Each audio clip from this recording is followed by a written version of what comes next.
हर इंसान ने कभी ना कभी ये महसूस किया है, वक्त रुक गया, क्लॉक टिक टिक कर रही है, लेकिन तुम्हें लगता है जैसे सेकंड्स खींच रहे हो।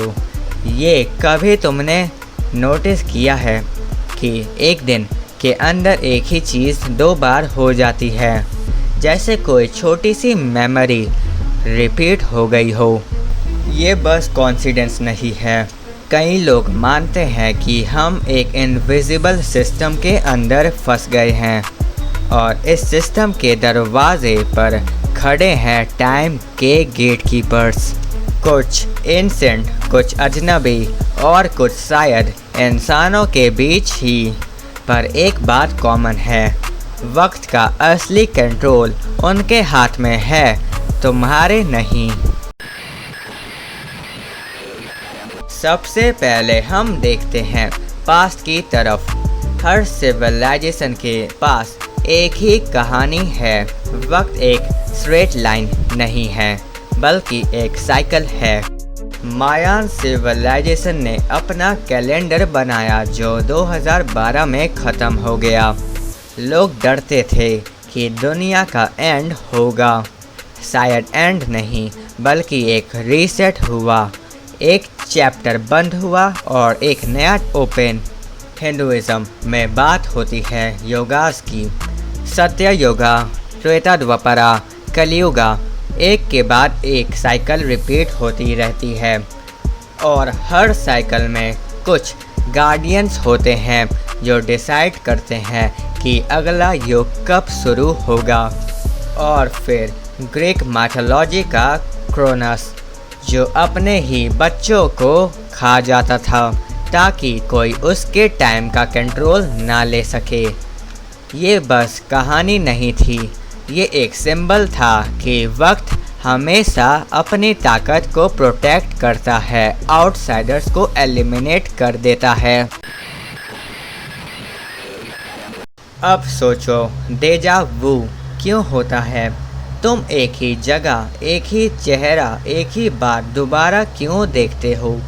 कुछ साइंटिस्ट इसे ब्रेन ग्लिच बोलते हैं, लेकिन लोग जो एक्सपीरियंस करते हैं उनका कहना है कि ये एक वार्निंग है, जैसे कोई तुम्हें बता रहा है तुमने ये मूवमेंट पहले भी जिया है और तुम दोबारा फिर वही कर रहे हो। एक क्रीपी कहानी सुनो। एक आदमी अपने दोस्त के साथ ड्राइव कर रहा था। सडनली उनकी कार एक्सीडेंट में क्रैश हो गई। वो बेहोश हो गया। जब होश आया सब नॉर्मल था और एक्सीडेंट हुआ ही नहीं था। लेकिन फिर 2 दिन बाद वही एग्जैक्ट एक्सीडेंट दोबारा हुआ। इस बार सच में क्या ये ब्रेन ग्लिच था या फिर गेटकीपर्स ने उसे एक प्रीव्यू दिखाया था, जैसे टाइम का स्क्रिप्ट का ट्रेलर? क्या तुमने भी कभी महसूस किया है एक ही सीन दोबारा चल रहा हो? अब कॉन्स्पिरेसी थ्योरीज पर आते हैं। कई लोग मानते हैं कि सीक्रेट सोसाइटीज जैसे फ्री मैसॉन्स और इल्यूमिनाटी के पास वो पुराना ज्ञान है जो टाइम को कंट्रोल करता है। उनके रिचुअल्स में सिंबल्स यूज़ होते हैं जो सिर्फ डेकोरेशंस नहीं हैं, बल्कि एक तरह के कीज़ हैं टाइम के दरवाजे को खोलने के। फिलाडेल्फिया एक्सपेरिमेंट सुना है तुमने? 1940s में यूएस नेवी ने एक शिप इनविजिबल बनाने की कोशिश की। लोग कहते थे वो शिप स्पेस टाइम में स्लिप कर गई। कुछ लोग वापस आए, लेकिन उनके शरीर मेटल के अंदर फंस चुके थे। टाइम के साथ टेम्परिंग का नतीजा था ये। और CERN पब्लिकली बोलती है वो पार्टिकल्स के बारे में रिसर्च कर रहे हैं, लेकिन कई थियरीज है कि उनके एक्सपेरिमेंट से अल्टरनेट टाइमलाइंस और ब्लैक होल्स खुलते हैं। तुमने मंडेला इफ़ेक्ट का नाम सुना है, जहां लोग एक ही चीज़ को अलग मेमोरी के साथ याद रखते हैं। क्या पता ये एक प्रूफ है कि टाइम के लेयर शिफ्ट हो गए हैं और गेटकीपर्स ने डिसाइड किया कौन सा वर्जन रहेगा और कौन सा इरेज हो जाएगा। और सबसे बड़ा सवाल, क्या नासा और गवर्नमेंट एजेंसी को पहले से पता है और वो हमेशा इस बात को छुपाते रहते हैं क्योंकि सच बहुत टेरिफाइंग है एक्सेप्ट करने के लिए।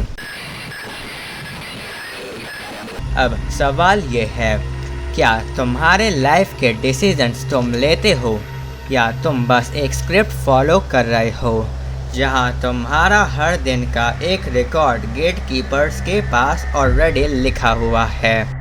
सोचो, तुम्हारा बर्थ, तुम्हारा फेलियर्स, तुम्हारी विंस सब एक कॉस्मिक लाइब्रेरी में लिखा हुआ हो और तुम सिर्फ एक रीडर हो जो उस किताब को पढ़ रहे हो। और जो तुम्हें लगता है फ्री विल, शायद वो एक इल्यूजन है।